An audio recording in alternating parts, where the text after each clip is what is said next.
c'est avec une très grande joie parce que c'est de mon enfance, en perdant mes parents, que je m'étais décidé un jour de créer une fondation pour aider les orphelins qui souffraient.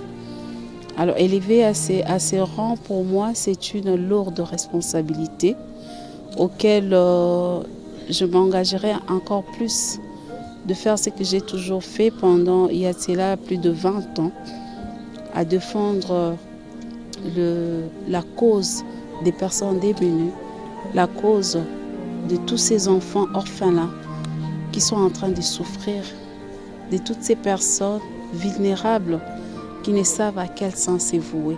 Ça représente beaucoup pour moi. Du moins, ça me permet à ce que ma voix soit encore élevée à un autre niveau où je vais encore me faire attendre par rapport à mon souci de tous les jours. La principale mission, c'est que les enfants orphelins qui n'ont pas demandé à les devenir aient de la place dans la société, soient couverts, soient sécurisés, soient protégés. Si aujourd'hui ils perdaient leurs parents, que le gouvernement de la République démocratique du Congo, aujourd'hui nous parlons de toute l'Afrique, dans le monde entier, que les orphelins soient protégés, soient sécurisés. Ce n'est pas parce qu'on est orphelin, on se retrouve chez une tante, chez un oncle et qu'on doit être maltraité, sans protection. C'est ça, entre autres, l'objectif de la Fondation Fobija. Parce qu'en République démocratique du Congo, quand on devient orphelin, on devient vulnérable. Il est très difficile de rencontrer une tante qui a un bon cœur, un oncle qui a un bon cœur. Et on se retrouve dans des orphelinats où, par moment, on fait de nous le business. Okay? On doit nous laisser sales pour que les gens viennent donner le minimum et que par moment, on n'en bénéficie pas. Et Fondation Fobija, c'est parce que le gouvernement congolais prenne leurs responsabilités. Ce qui n'est pas fait jusque-là, nous avons de larmes aux yeux. Et je crois qu'avec ces titres, ça me donne encore la force de continuer et d'élever encore ma voix le plus haut niveau à ce que cette situation change en République démocratique du Congo, en Afrique et partout dans le monde. Mon message s'adresse particulièrement au président de la République, Félix Tshisekedi Tshilombo. Excellence, nous avons besoin de votre implication personnelle en ce qui concerne les personnes démunies en République démocratique du Congo. La situation est chaotique. Nous ne sommes pas tous les politiciens, nous ne les deviendrons pas tous non plus. La population souffre, les personnes démunies souffrent. On a besoin de votre implication personnelle, que vous puissiez nous donner un homme de taille qui va s'en charger de cette situation pour que ça change définitivement.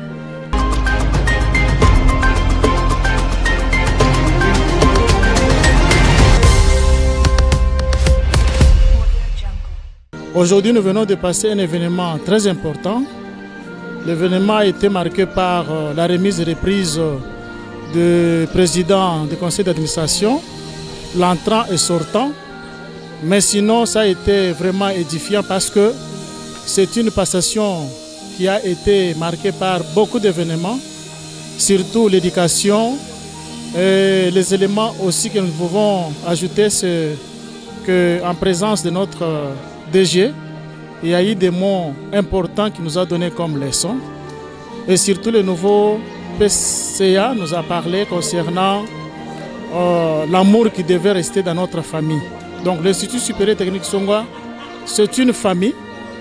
Cette famille a besoin de l'amour. L'amour a la direction de donner et recevoir. Donc les enfants doivent transmettre leur amour à leurs parents qui est le PCA entrant. Et lui aussi doit nous transmettre son amour parental. C'est un nouvel élan que nous prenons pour la nouvelle année académique qui va commencer en 2025-2026. Ce sont déjà les jalons que nous avons posés pour que tout se déroule dans l'ambiance bon enfant pour l'avenir meilleur de notre institution. Nous sommes sur la 11e rue 443. Nous organisons les enseignements en sciences de santé, en technique appliquée, en informatique, en sciences agronomiques, en environnement et développement durable. Et nous souhaitons tous les finalistes et ceux qui cherchent à aller plus loin dans leur cycle formation universitaire de venir rejoindre l'ISTS. Ils n'auront pas fait un mauvais choix. On a eu la cérémonie de la remise et reprise entre le PCA, le président du conseil d'administration sortant, avec un nouveau PCA qu'il fallait présenter également devant le personnel de l'ISTS. C'est un événement chez nous, un grand événement qui a été riche en couleurs, où l'ancien PCA a donné son expérience éducative ainsi que son parcours. Et le nouveau PCA a donné les orientations par rapport à ce qu'il pense, comment l'ISTS va continuer à fonctionner. L'ISTS, comme vous le savez, c'est une institution d'enseignement supérieur universitaire de la RDC qui se trouve à la 11e rue industrielle après INPP, où nous organisons des enseignements à caractère technique. Nous avons les sections comme sciences de santé, agronomie et développement durable, nous avons l'informatique de gestion, nous avons sciences commerciales, nous avons l'électromécanique, nous avons paix et développement, nous avons le journalisme, nous avons la culture et art, plusieurs filières que nous organisons à l'interne. À travers ce message, je profite pour faire appel à tous les parents, tous les étudiants, de venir à l'ISTS. Ils ne seront pas déçus. Aujourd'hui, nous avons participer à une grande cérémonie de remise et reprise entre notre ancien PCA, M. Fleury Maranga, ainsi que le nouveau PCA, le révérend Rank, qui ont quand même passé un bon moment parce qu'il fallait quand même le présenter devant les administratifs. Dans cette institution, nous n'avons pas seulement les administratifs qui sont de l'Église, c'est-à-dire au sein de la Fédération des familles. Il y a d'autres administratifs qui n'ont pas assisté à la grande remise et reprise de l'ancien PCA ainsi que du nouveau PCA. Au sein de l'ISTS, selon notre structure, selon le statut, nous avons d'abord le président du conseil d'administration qui chapeaute tout le monde. Après, selon notre organigramme, vient le comité de gestion. Dans le comité de gestion, nous avons les DG, l'académique ainsi que le secrétaire administratif et du budget. Et aujourd'hui, pour quand même tous ces administratifs puissent faire connaissance ainsi que les autorités du canal puissent être au courant, de connaître réellement comment les choses se font, et nous étions obligés de faire assister tout le monde à cette grande cérémonie pour que nous puissions vraiment faire cet échange en bonne et due forme.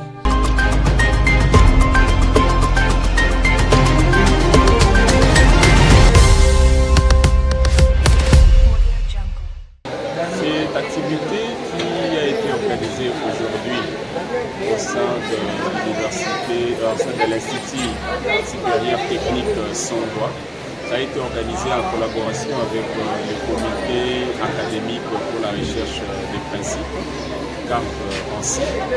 Et le thème principal était l'essence du vrai patriotisme. Et pour nous, nous avons eu à intervenir avec la dimension spirituelle et la dimension communautaire du patriotisme. Juste après que nous ayons reçu notre confirmation en tant que PCA de l'ISTS, nous avons vraiment apprécié et salué cette initiative nous apportée par le comité académique pour la recherche des principes, celle d'amener le jeune à comprendre et à intérioriser le vrai sens du patriotisme pour devenir des jeunes non seulement utiles à eux-mêmes, utiles à la société, pourquoi pas être utiles aussi au monde. Quelque chose à signaler, c'est un élément très important parce que pour notre nation, la République démocratique du Congo investit dans la jeunesse et attend beaucoup de la jeunesse parce qu'avec le CAP, il est dit que la jeunesse c'est l'espoir d'aujourd'hui et de maintenant même. C'est-à-dire, ici à l'université, on n'est pas seulement appelé à donner des enseignements qui ont trait au cursus académique, il y a aussi des éléments éducatifs qui peuvent venir pour accompagner cette formation que les jeunes reçoivent à l'université, c'est-à-dire cet enseignement de caractère qui est disponibilisé par le CAP. C'est vraiment un élément très important. Et nous n'allons pas seulement nous limiter ici en tant que PCA de l'ISTS.